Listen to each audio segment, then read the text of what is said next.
ஏன்னா காயத்ரி உண்மையிலே கர்ப்பமா இல்ல.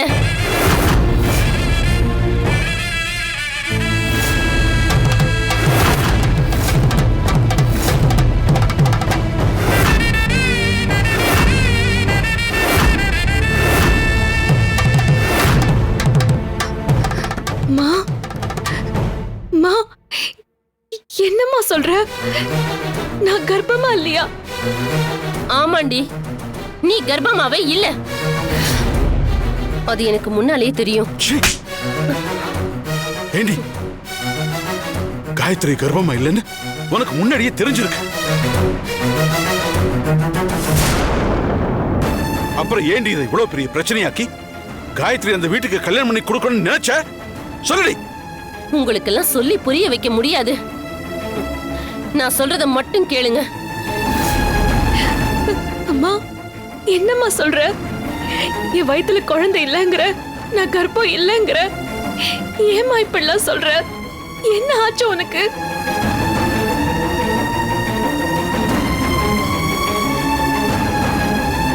ஏய், புள்ள கேட்டுக்கிட்டு இருக்கா, பதில் சொல்லுடி.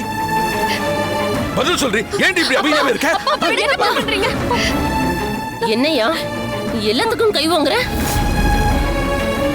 காயத்ரி நல்லா தானே இருக்கா? அவளுக்கு ஒண்ணும் ஆகலல்ல?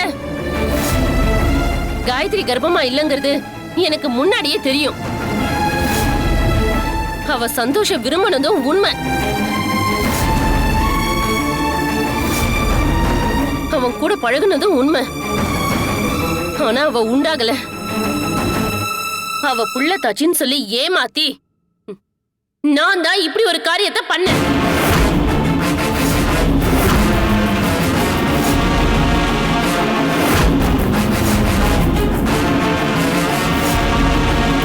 இவ்வளவு ஏன், இவ கர்ப்பமா இல்லங்கிறது இவளுக்கே தெரியாது. ஆனா இவளையே நான் நம்ப வச்சேன். இவளை மட்டும் இல்ல, எல்லாரையும் நம்ப வச்சேன். டாக்டர் கிட்ட சொல்லி எல்லாரையும் நம்ப வச்சேன்.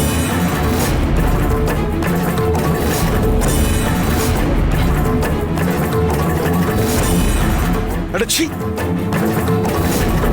நீ எல்லாம் ஒரு பொம்பளையா? நீ எல்லாம் ஒரு பெத்த தாயாடி? களங்கமே இல்லாத நீ பெத்த பொண்ண எல்லாரும் முன்னாடி கேவலப்படுத்தி கர்ப்பமா இருக்கான்னு நீயே போய் சொல்லிருக்க. என்ன பொறப்படி நீ? உன்னை கொல்லணும். அடியா, நல்ல அடி. உன் ஆத்திரம் தீர்ற வரைக்கும் அடி. அடிச்சு முடிச்சிட்டு என்ன பண்ணுவ?